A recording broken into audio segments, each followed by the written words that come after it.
In the day's other news, the national chair of the Democratic Party is calling for a re-canvass of the Iowa presidential caucus results. Tom Perez said today that the public must have confidence in the outcome after technical glitches marred the process. As of tonight, former South Bend, Indiana Mayor Pete Buttigieg and Vermont Senator Bernie Sanders are in a virtual tie, with nearly all precincts reporting. We'll return to this story later in the program. China's coronavirus outbreak is still growing, with authorities reporting more than 30,000 cases and, as of today, more than 600 deaths. A hospital in the city of Wuhan says the dead now include the doctor who sounded the alarm in December and was publicly criticized for it. In Geneva, the World Health Organization said today that it cannot tell when the virus will subside. There is still a lot we don't know. We don't know the source of the outbreak. We don't know what its natural reservoir is, and we don't properly understand its transmissibility or severity. To defeat this outbreak, we need answers to all those questions. We'll discuss all this with the Chinese ambassador to the United States after the news summary. In the Middle East, 3 more Palestinians died today as violence surged in the wake of President Trump's peace plan. In the West Bank, Israeli forces shot and killed 2 Palestinians during clashes in Hebron. In Jerusalem, security footage captured an Arab-Israeli man firing at security forces before he was killed. Earlier, a Palestinian rammed a car into Israeli soldiers, injuring 12.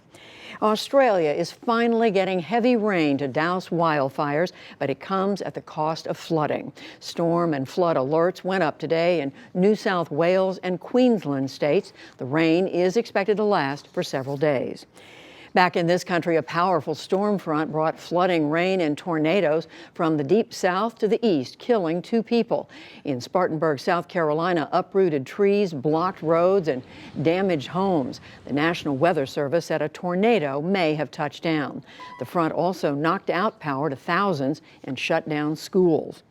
The U.S. Justice Department sounded the alarm on China today. FBI Director Christopher Wray warned that Beijing is working to steal U.S. technology by any means necessary. He spoke in Washington amid a stepped-up campaign of arrests related to Chinese spying.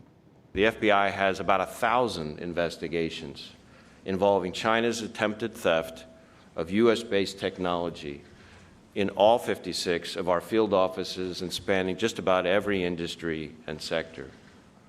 They're not just targeting defense sector companies. The Chinese have targeted companies producing everything from proprietary rice and corn seeds to software for wind turbines.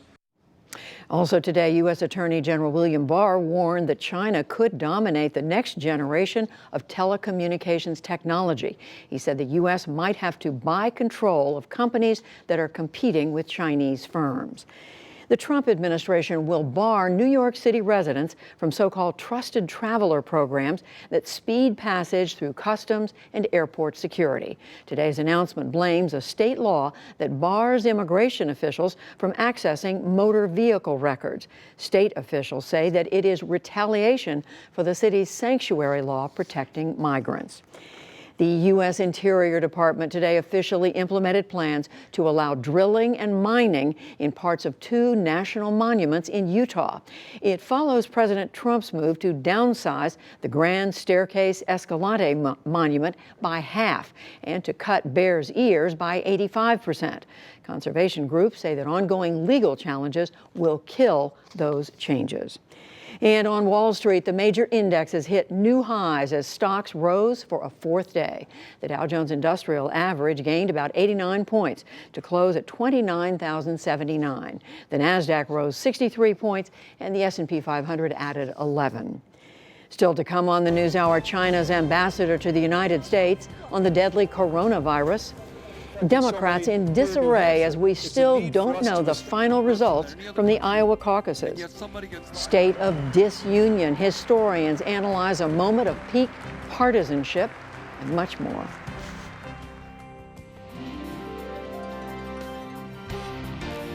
This is the PBS NewsHour from WETA Studios in Washington and in the West from the Walter Cronkite School of Journalism at Arizona State University.